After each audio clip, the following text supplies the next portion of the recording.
abelha, formiga, besouro, barata, grilo, borboleta, mosca.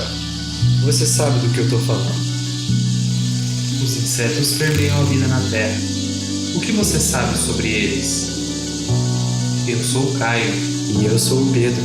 Você está escutando O zumbido do mosquito, o canto da cigarra. a pulga atrás da orelha. Você está escutando Bug Bites, o seu podcast sobre insetos. Estamos começando mais um Bug Bites. Falando diretamente da Toca do Besouro. E essa semana a gente recebeu aqui na Toca do Besouro a Fabiana Chimes, que além de bióloga e pesquisadora lá na Fiocruz do Rio de Janeiro, ela tem um projeto de divulgação científica super legal, que é o Conversando com a Ciência, em mais um Em 7 Perguntas. É isso aí, o Inset, que é a série onde a gente procura demonstrar os diferentes perfis dos profissionais que trabalham com insetos em entomologia, sempre em 7 perguntas fixas. Bom, e eu já queria deixar aqui um recadinho, né? Sigam a gente nas redes sociais. Os links a gente vai deixar aqui na descrição desse episódio e também lá no nosso post do Facebook. Lembrando que mais recentemente a gente criou um perfil lá no LinkedIn. É isso aí, Caio. E quem puder, né, avalie a gente no Facebook e no seu agregador de podcast. Essa é uma das formas que você mais pode apoiar a gente, né? E falando em apoio, né, produção? A equipe do Bug Bites apoia também o Setembro Amarelo, que é o mês de prevenção ao suicídio. Esse papo é um papo muito sério e a gente já vem conversando sobre isso há alguns episódios. Lembrando que se você aí quiser conversar com alguém sobre esse assunto, é só ligar agora mesmo para 188 e conversar com o pessoal do CVV, que é o Centro de Valorização à Vida. Lembrando que a ligação é gratuita. Então, nós também vamos deixar esse link no nosso post do Facebook e na descrição desse episódio, que é desse chat que você pode conversar com alguém preparado quando não se sentir bem e achar que deve procurar ajuda. E você pode também indicar esse serviço para os seus amigos, claro. É isso aí, produção. Converse e incentive os seus amigos ou alguém que você acha que está precisando de uma força a conversar com um profissional. Isso é muito importante. Todos esses serviços são gratuitos. Bom, e a gente precisa agradecer também aos nossos padrinhos e madrinhas, né, Caio? Nosso agradecimento especial ao Diego Machado, nosso padrinho Cigarra, que em breve vai participar também de um episódio aqui com a gente. Valeu, Diego! É isso aí, valeu, Diego. E a gente também queria agradecer a professora Luciane, que é a nossa madrinha abelha operária, que junto com o Diego participa do nosso grupo lá no Facebook. A produção sabe muito bem, né? Que eles ficam sabendo na segunda-feira o tema do episódio da semana, assim como o tema da curiosidade da semana. E por último, mas não menos importante, a gente gostaria de agradecer também ao Paulo Ozaki, que é do Agro Resenha Podcast, nosso padrinho Formiguinha. Muito obrigado por nos apoiarem, pessoal! É isso aí, muito obrigado, pessoal! E se você gostar muito do nosso projeto, ao ponto de você querer apoiar a gente mensalmente, como está fazendo o Paulo, a professora Luciana e o Diego, é só você acessar bit.ly/apoiebb e ver todos os planos que a gente tem por lá, com diversas recompensas, começando com R$2 mensais. O link a gente vai deixar também na descrição e também no nosso post do Facebook. Bora pro nosso episódio então, produção? Mas a gente não pode esquecer, né, Caio? Antes da gente ir pro nosso inset com a Fabiana, A gente precisa falar da nossa... curiosidade da semana! Vamos lá então.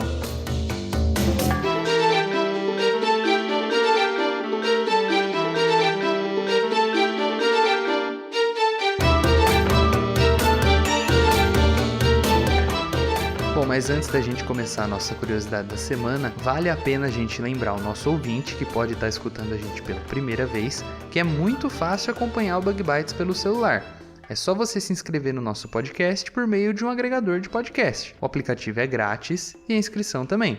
Se você quiser aprender a se inscrever, é só entrar em bit.ly/assine-o-bebê. Nesse link você vai acessar um tutorial de como assinar. E você pode também entrar numa lista de mensagens automáticas no WhatsApp, que se você quiser entrar, você vai receber uma mensaginha só por semana com os links do episódio semanal.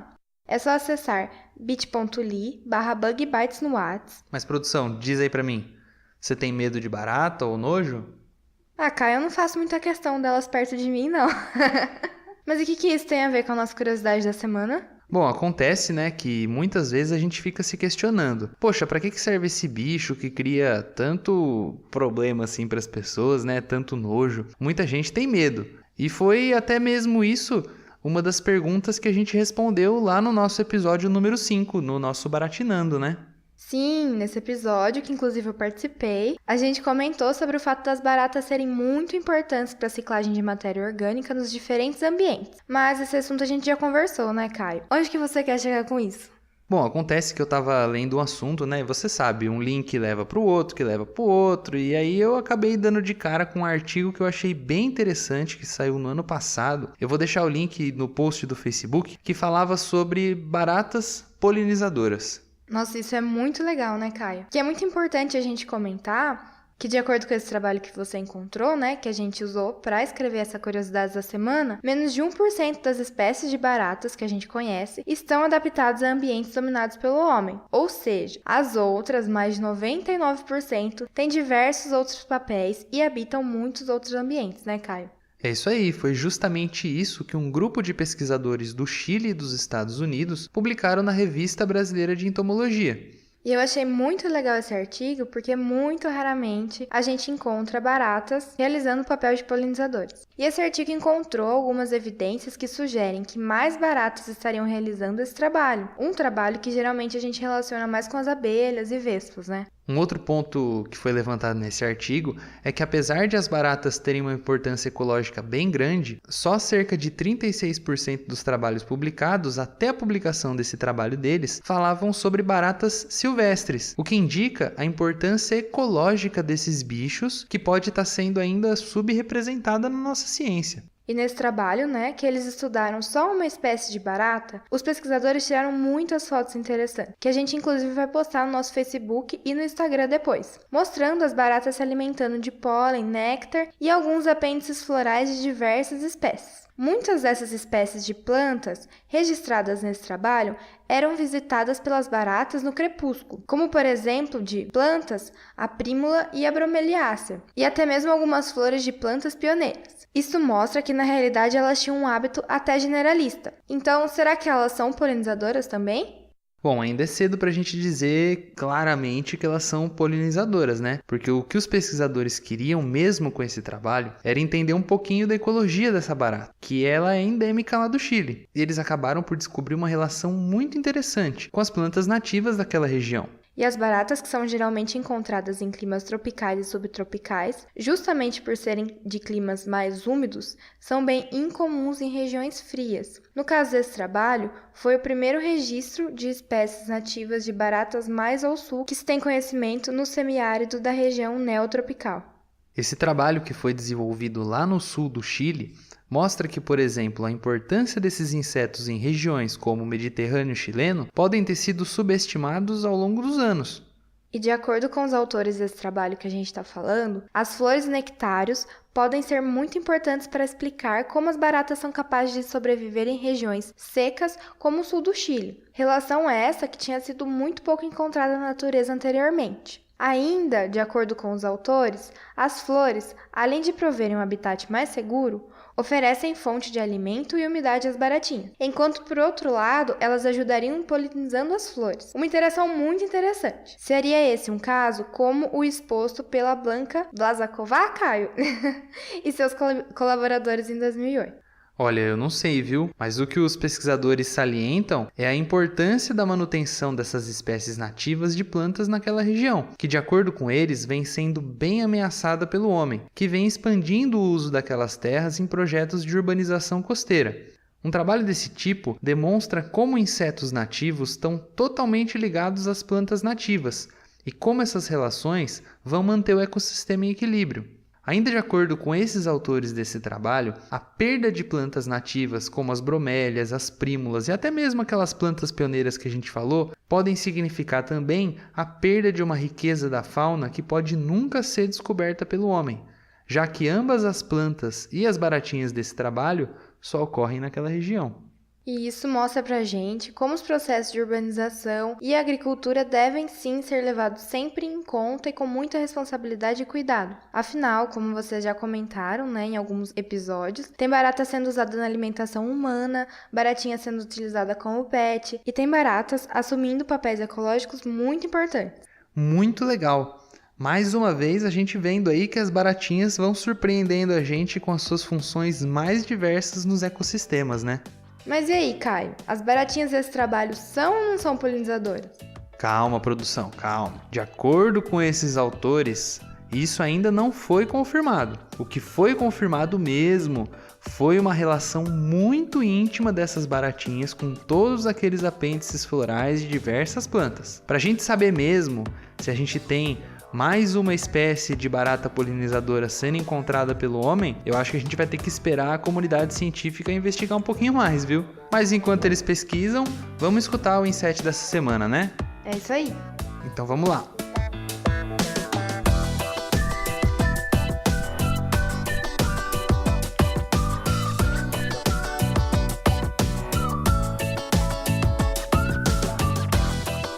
E hoje, conforme eu já conversei com vocês no início do episódio, a gente recebeu aqui na Toca do Besouro a Fabiana Chimes.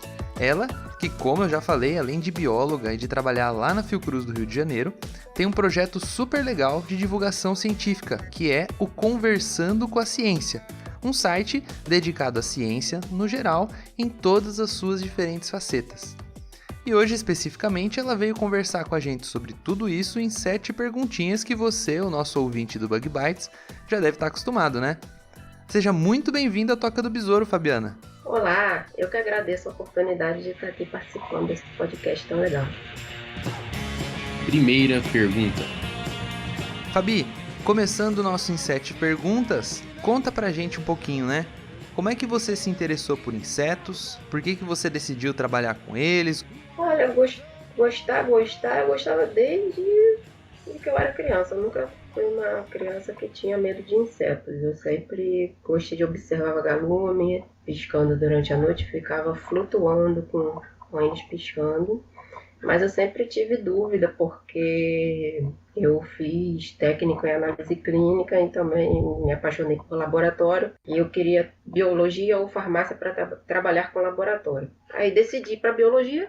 E na biologia eu, sem querer, fui parar no ramo da zoologia. E aí fui trabalhar com insetos de vez na faculdade. Fui monitora de zoo por 2 anos. Cuidava da curadoria do laboratório de zoologia. Fui fazer estágio na Fiocruz, na área de êntomo. E acabei continuando depois do estágio e estou lá até hoje trabalhando com os meus insetos. E o que mais especificamente levou você a trabalhar com eles lá na Fiocruz? Foi alguma oportunidade que tinha aberto? Foi você que foi procurar trabalhar com os insetos? O que aconteceu? Conta um pouquinho pra gente. Eu tinha acabado de cumprir as minhas horas obrigatórias de estágio, que era em escola, porque eu me formei em biologia licenciatura, mas eu tinha um grande sonho de entrar na Fiocruz aqui e fazer um estágio, pelo menos em laboratório. E surgiu uma vaga nesse laboratório que eu estagiei e continuo trabalhando, no laboratório de simulídeos e oncocercose, para estagiar junto com um projeto de mestrado de quem hoje é meu chefe. Fiz o estágio lá 1 ano, acabei me apaixonando pelos simulídeos, são tão bonitinhos, e acabei que continuei e fiquei efetivada lá e estou lá trabalhando com eles até hoje. Então não foi uma paixão assim que você... De início não. Se interessou. De início não, né? Só depois que você foi conhecendo, foi gostando, né?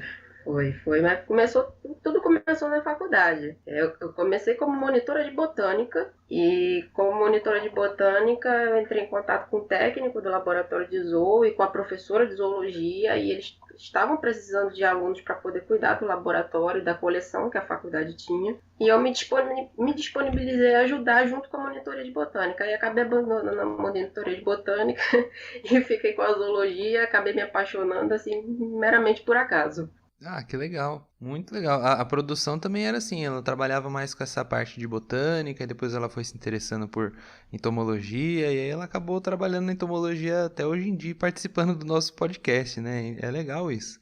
A gente vai mudando muito, né, ao longo da graduação. Sim, você entra com foco em alguma coisa na graduação e é tanta coisa bacana que você vê pelo caminho, tanta oportunidade legal que você acaba mudando totalmente seu foco, até você conseguir se achar no que você realmente quer. No meu caso, bem da metade para o final da faculdade, foi a paixão pela zoologia mesmo. Segunda pergunta. Mas, Fabi, conta pra gente, mais ou menos assim, como que é esse seu trabalho com insetos que você desenvolve aí na Fiocruz, o que você faz? Explica pro ouvinte como que um biólogo, zoólogo, acabou trabalhando com insetos numa instituição tão importante, tão legal como a Fiocruz. Eu trabalhava com curadoria na faculdade, eu reformei praticamente junto com uma amiga toda a coleção de vertebrados do laboratório e invertebrados. Nós restauramos tudo, fazíamos eventos, mostrávamos os insetos. E através dessa experiência que eu tive com o laboratório da faculdade, quando eu fui fazer o estágio na Fiocruz, meu chefe viu que eu tinha trabalhado com curadoria e quando eu terminei o estágio, fui trabalhar com a parte de curadoria do laboratório. Então lá a gente tem que seguir, né, uma regra para a parte de curadoria para manter todo o material histórico que tem dentro do laboratório. Hoje eu trabalho com uma família específica, que é a Semulide, e nós temos uma coleção pequena, mas muito importante. Temos material lá de 100 anos, então você tem que estar sempre de olho na temperatura da sala que a coleção fica, a umidade ela tem que estar compatível com a temperatura para não ter nenhuma alteração e não prejudicar na conservação do inseto. Está sempre trocando a naftalina, que é o que a gente usa para preservar, não causar fungo e nem o envelhecimento da espécie, para poder manter aquela formação original dele, para você conseguir olhar e identificar aquela espécie. Fazer a curadoria úmida, que nós trabalhamos com álcool, sempre olhar os vidros com álcool para ver se está diminuindo e ter que repor o álcool, fazer a troca do álcool, com o tempo ele perde a concentração. Então assim, é um trabalho braçal, é um trabalho árduo, mas que é muito gostoso e muito prazeroso de se fazer. Você ter a oportunidade de trabalhar com material que Lutz coletou há 90 anos atrás, 80 anos atrás, grandes cientistas coletaram, e você ter a oportunidade de trabalhar e cuidar, né, para que esse material ele consiga sobreviver por mais 100, 200 anos e que outras pessoas tenham acesso a ele, é muito importante. Então, assim, é muito gratificante o trabalho na Fiocruz. Algumas pessoas acham que você faz só a taxonomia, a identificação de espécies. Então, assim, na minha área de curadoria, eu trabalho tanto com a taxonomia, nós identificamos as espécies que estão lá, que não conseguiram identificar, catalogamos todo o material e fazemos essa parte de manter ele para que venha durar por muitos e muitos e muitos anos, assim como pessoas que vieram antes continuaram mantendo. E é uma história muito importante. Hoje eu trabalho em conjunto com a referência do laboratório, continuo na taxonomia. A referência ela trabalha tanto com a parte de triagem e taxonomia do inseto. Quando chega no laboratório, a gente tem que fazer a separação das espécies, a identificação das espécies, a catalogação das espécies e depois fazer a parte de biologia molecular, que eu não vou entrar em detalhes porque não é minha área.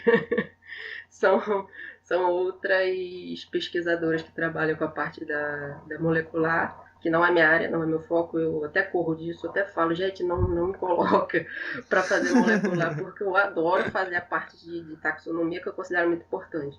De você pegar uma espécie sem nome, sem nada, e você conseguir parar numa lupa e você identificar e saber que espécie é aquela.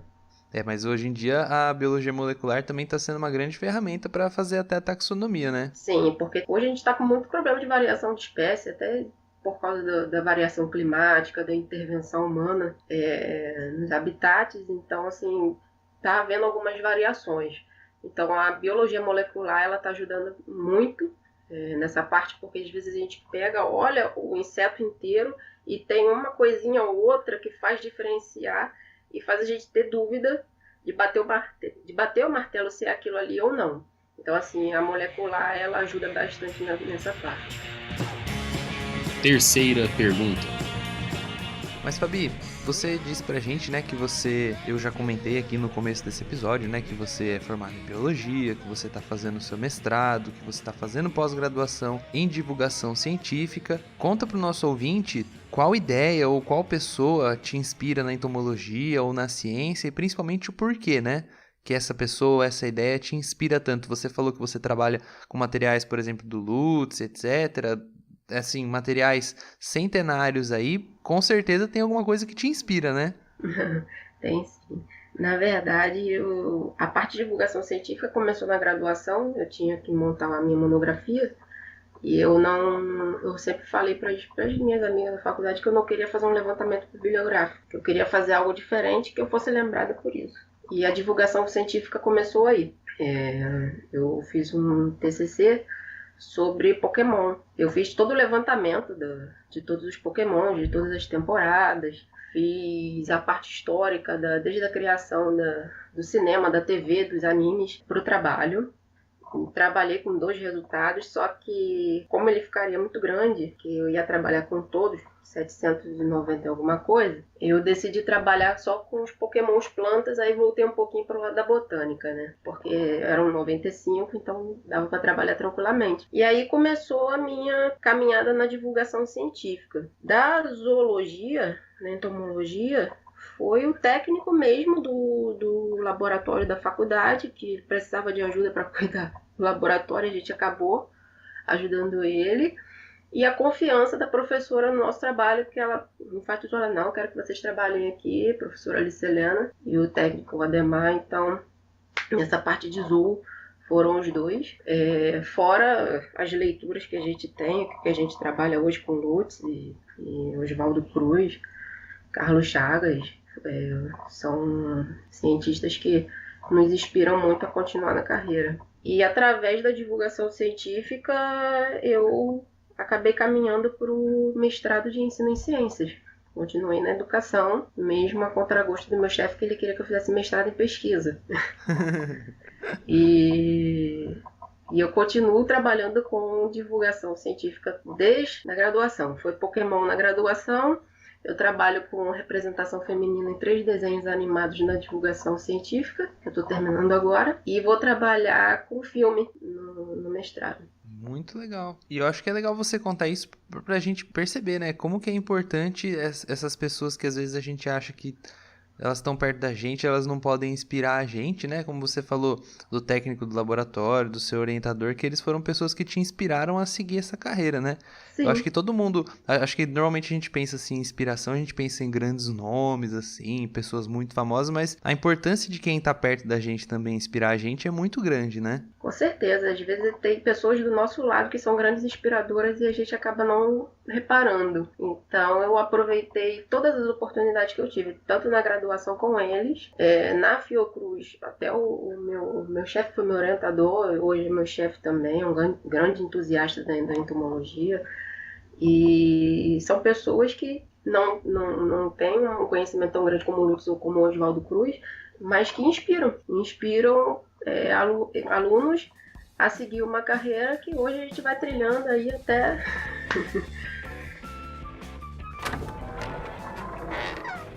Oi, gente. Desculpa eu interromper a entrevista da Fabi. Eu vim só dar um recado rapidinho. Os nossos parceiros da Baua lançaram essa semana novas estampas de camisetas. Para conferir esses lançamentos e as nossas famosas canecas, vai lá em bit.ly/bugbytesbybaua. Esse link também tá na descrição desse episódio. Ah, não se esquece, hein? O Mobil tá chegando. Vai ser do dia 8 ao dia 11 de outubro, lá na Exalc USP em Piracicaba. Dá uma olhadinha no link que a gente vai deixar na descrição do episódio e do post.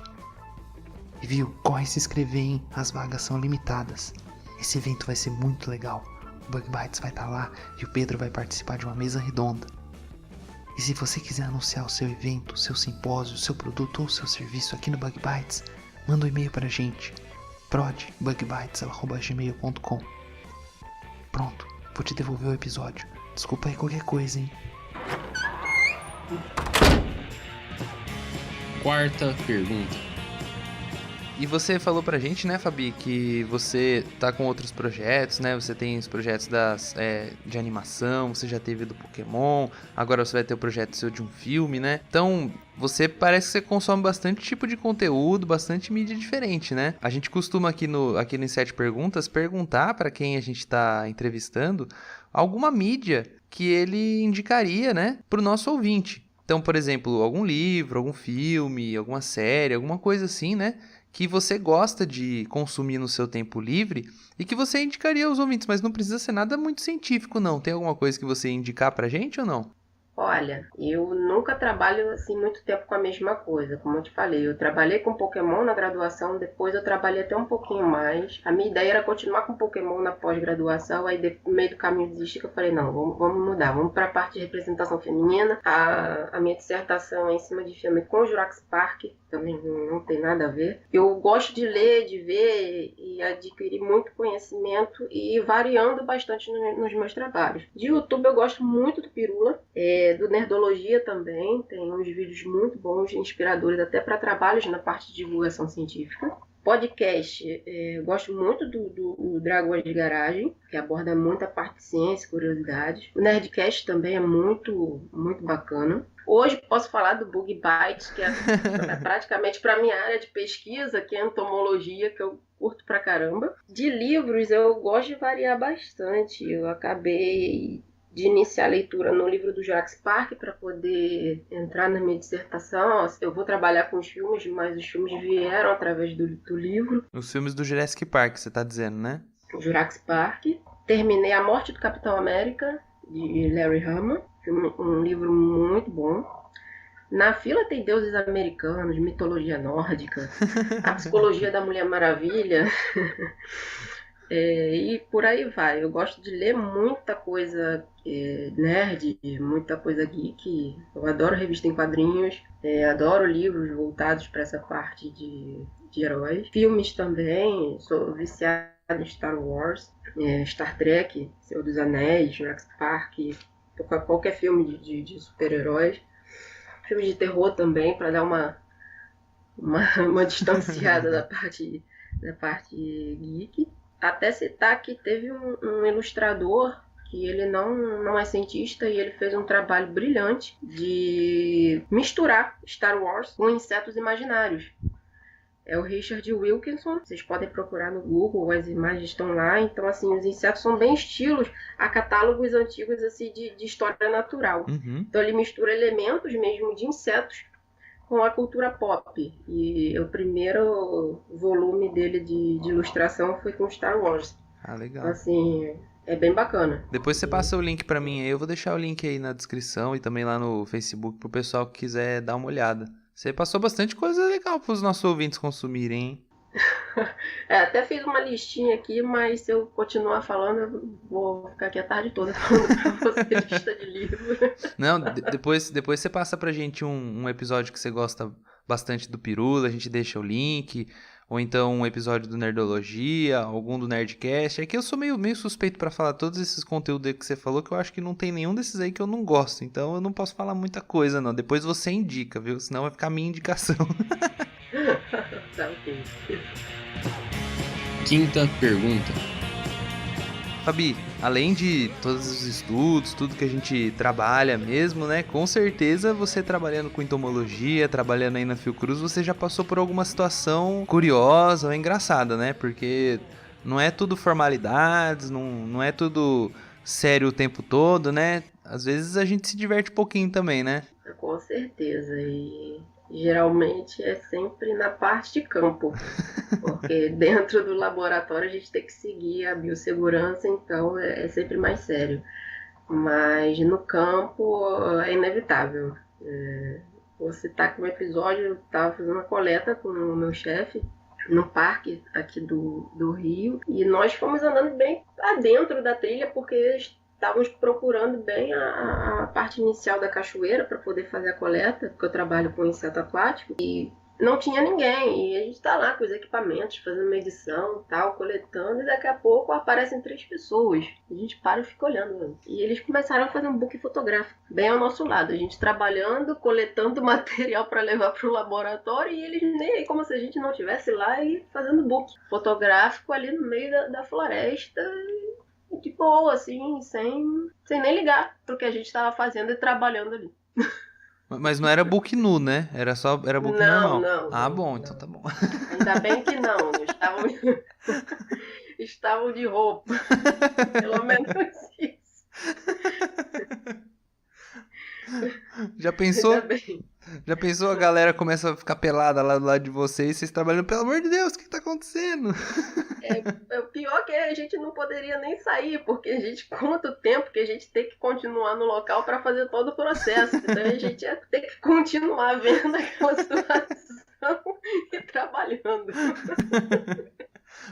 Mas pelo menos vocês tiraram umas fotos artísticas pra colocar no trabalho ou não? Olha, nesse dia a gente até ficou meio assim, a gente parou e ficou olhando assim pra eles, tirando lá a foto e assim, fazendo caras e bocas e poses. A gente até meio que só tiramos mesmo as fotos que tinham que conter no trabalho, mesmo as científicas. Mas já acontece muito esse tipo de coisa. E fora os tombos que a gente toma ao meio do caminho e fica rindo depois. O problema é cair e estragar algum material, né? Porque a gente se renova, mas o material que perder aí é dureza, né? Não, com certeza. Aí você faz estilo bêbado, né? Se você cair na água, você mantém a mão pra fora com o equipamento, para o equipamento não molhar e não estragar. Ai, meu Deus. Sexta pergunta.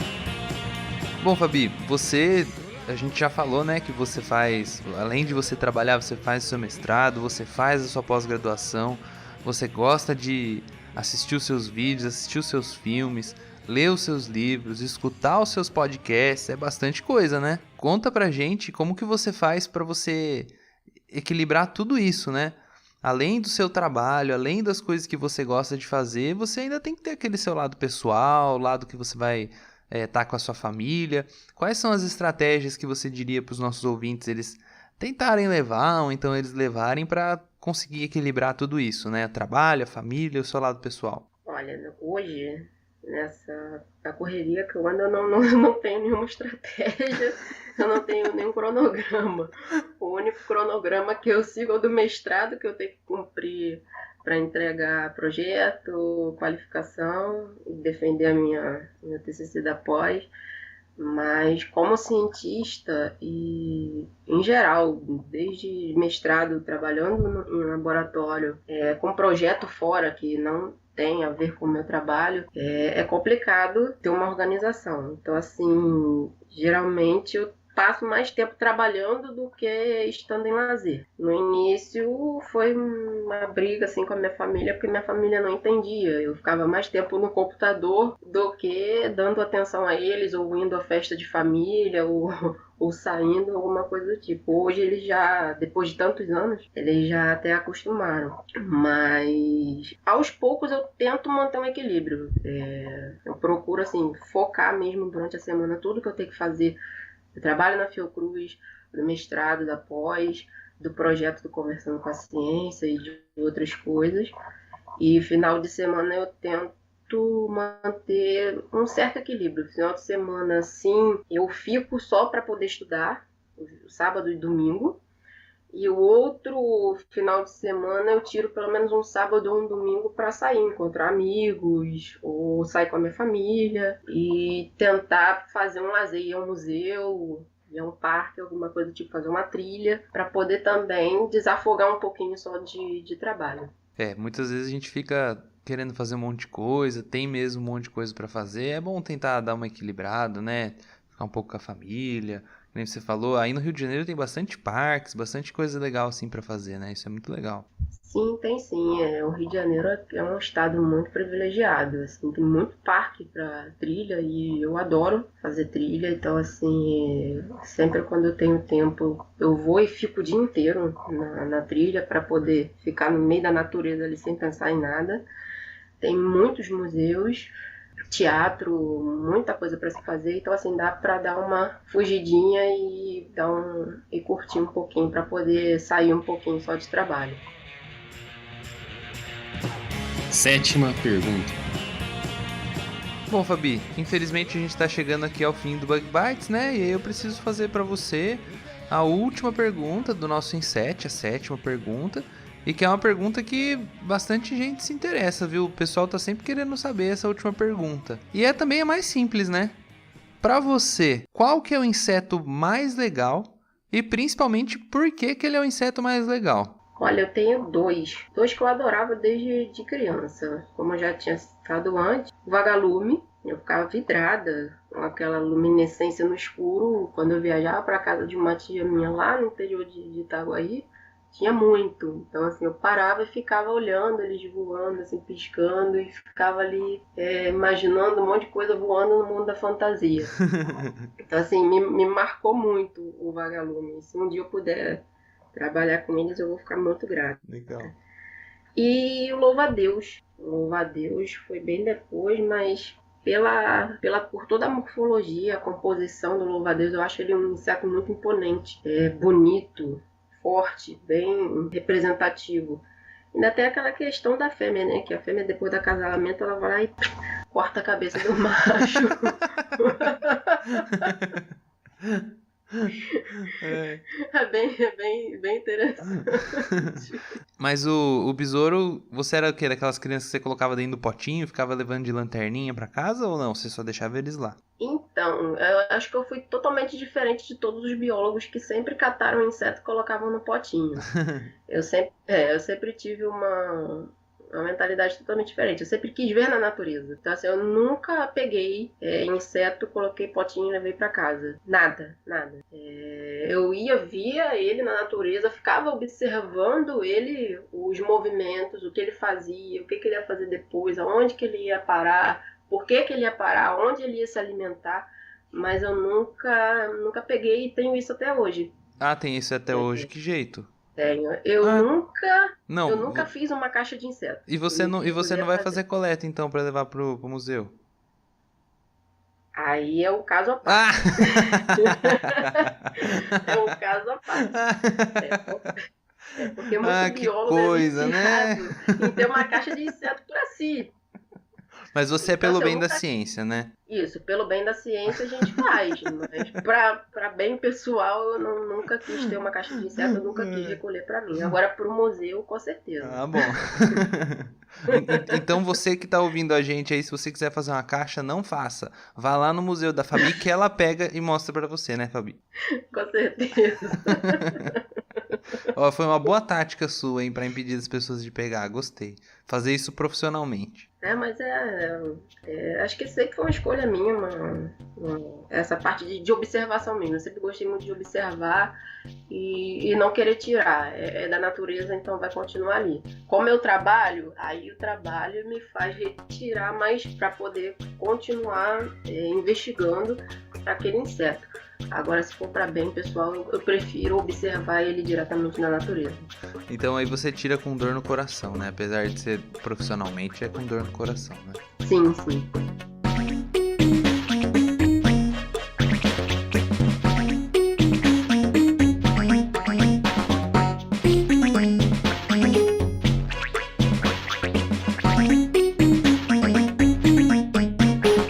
Fabi, queria agradecer aqui em nome do Bug Bites, em nome do Pedro, em nome da produção, a sua participação. Foi muito legal ter você aqui. Muito obrigado por dividir com a gente as suas experiências, contar um pouquinho sobre o que você trabalha, sobre o seu projeto. E quem quiser conhecer um pouquinho mais sobre o Conversando com a Ciência, como é que o pessoal faz para encontrar vocês e para consumir um pouquinho do conteúdo de vocês? Conta pra gente como é que é esse projeto e como que o pessoal faz para encontrar vocês. Então, o projeto ele começou esse ano, em março, juntamente com uma amiga que é doutora em ecologia, a Viviane. Nós sentamos e desenhamos todo o projeto. Começamos com o site, mas o site não suportou a quantidade de coisas que nós colocávamos. E nós partimos para o Facebook. Quem quiser encontrar, estamos no Facebook e no Instagram, @conversando com a ciência, tanto para o Facebook quanto para o Instagram. E é uma forma de popularizar e divulgar a ciência de forma mais simples, porque a gente quer alcançar todas as pessoas de todos os níveis, desde o mais leigo até um pós-doutor. Qualquer pessoa que leia as nossas matérias, elas vão entender a ciência, sem aquela linguagem técnica que a gente entende, né, conversando com nossos pares, mas quem não conhece acaba ficando meio perdido. Então a gente sempre leva de forma mais simples para que qualquer um consiga entender. E nós trabalhamos com praticamente quase todas as áreas da biologia. Nós temos colunistas que são destinados a essas áreas. A Viviane fica com a parte de ecologia, nós temos a Amanda com a parte de biologia marinha, a Vanessa com genética, as outras meninas a parte de micro, parasito. Temos o pessoal da história, da geografia, paleonto, da geologia, letras, e cada um divulga a sua área de forma mais simplificada, para chamar a atenção da população, aproximar, né, a população da ciência, porque às vezes a população acha que está muito distante. Por não entender, por não conhecer a fundo, você acha que está bem distante de você e não está. Eu trabalho com a parte geek, com a parte nerd, no Conversando com a Ciência, então todas as minhas postagens serão relativas a filmes, desenhos, quadrinhos, que tem a ver com a biologia. A minha última postagem no Facebook dessa semana foi até sobre uma abelha que foi batizada com o nome de Bazinga, em homenagem ao Sheldon Cooper, do The Big Bang Theory, e que já está com mais de 900 visualizações. E é muito interessante, porque a gente vê que cientistas também se preocupam em batizar insetos, peixes, moluscos. Tem muito animal batizado com personagem famoso, até para chamar atenção, porque alguns já estão ocorrendo risco de extinção. Quando você faz essa parte de divulgação, usando algo que as pessoas já conhecem, é muito mais fácil de você chamar a atenção da pessoa. Então, assim, a gente tenta trabalhar dessa melhor forma possível, chamando a atenção para todos os públicos e tentando integrar todas as pessoas ao mundo da ciência e mostrar que é possível para todos. Mesmo que você não faça uma biologia, que você não faça química, que você não faça física, matemática, mas que você consiga entender a ciência, que você se aproxime dela da melhor forma possível. Parabéns, Fabi. E quem quiser conversar com você, entrar em contato, perguntar alguma coisa sobre a Fiocruz, sobre o seu projeto, como é que o pessoal faz para conversar com você? Sim, pode deixar meu contato, meu e-mail pessoal, fabichimes@gmail.com, ou o conversandocomaciência@gmail.com. O meu Instagram, que eu tenho bem mais acesso, eu visito muito mais, que é o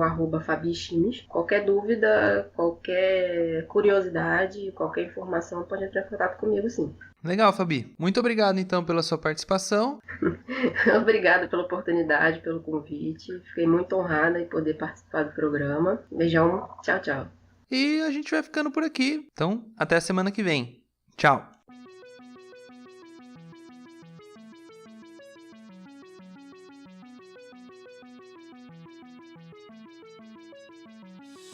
O Bug Bites é um projeto de divulgação científica relacionado aos insetos e à entomologia. Nosso conteúdo é produzido por especialistas da área e de acesso gratuito nas mais diferentes plataformas.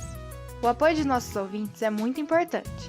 Se você gosta do nosso conteúdo, considere apoiar esse projeto. A partir de R$5 mensais, você pode apoiar o Bug Bites na plataforma Padrim. O link está na descrição do episódio.